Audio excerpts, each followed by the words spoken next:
still have to sort of pinch myself in a weird way. It's incredible how it's happened, and you know, I can only forever be grateful for the opportunity that I got back in the day. And you grow up playing club cricket and there's not many people there, and sort of the next level is second 11, there's a few watching, and then the next level is the first team, and you want to play in front of packed houses. It brings the best out of a lot of cricketers, and it's exciting. I think this is a massive club.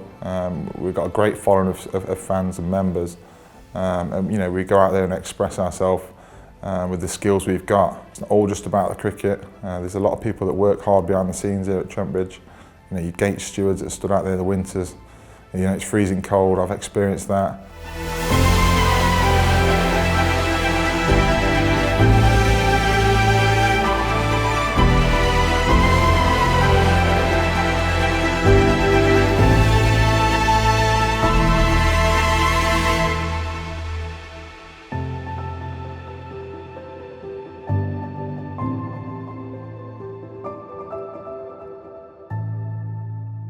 I think my story is a lot different to a lot of cricketers that come through the system, so maybe people can sort of warm to that.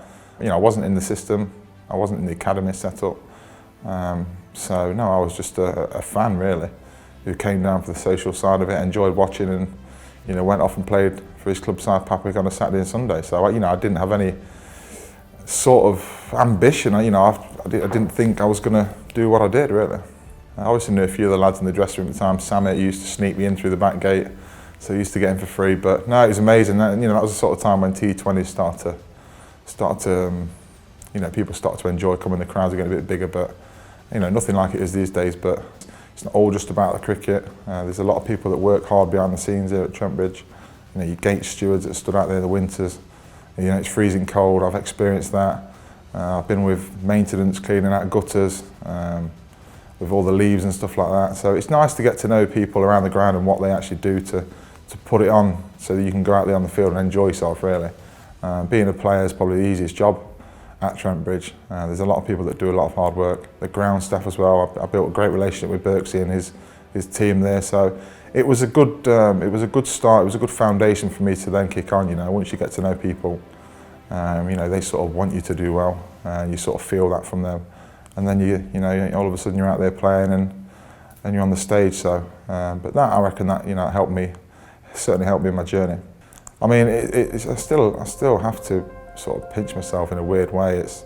It's incredible how it's happened, and you know, I can only forever be grateful for the opportunity that I got back in the day. And obviously, you know, you have to take the opportunity, but you know, you need an opportunity first to show your skills and that. So.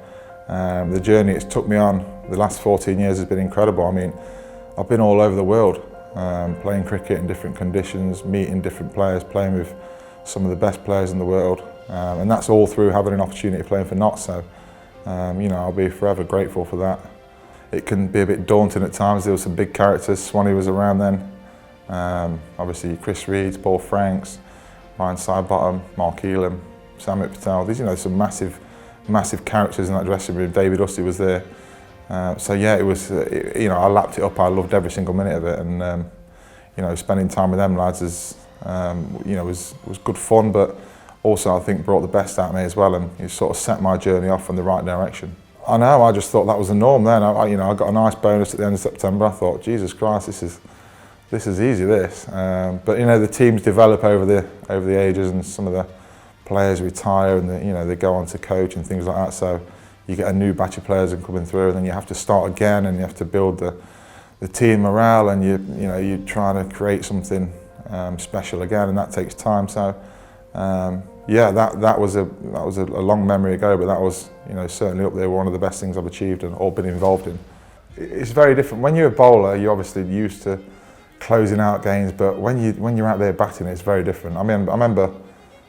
Even earlier than that, I think it was my second 50 over game against Leicester, and Rob Furley was out there. We needed one to win off the last ball, and I was on strike, and I couldn't speak. I had the driest mouth in the world. I couldn't speak, but we somehow managed to get over the line. So it's very different when you're batting, because you don't feel like you're in control of it as much as you are when you're doing your main skill. So it's always nice to hit the winning runs. You know, the adrenaline of taking the wickets, and then the adrenaline of taking another wicket, and then the adrenaline of getting Ricky Wessels out first ball, who we know is a good player, very dangerous, played with him for years.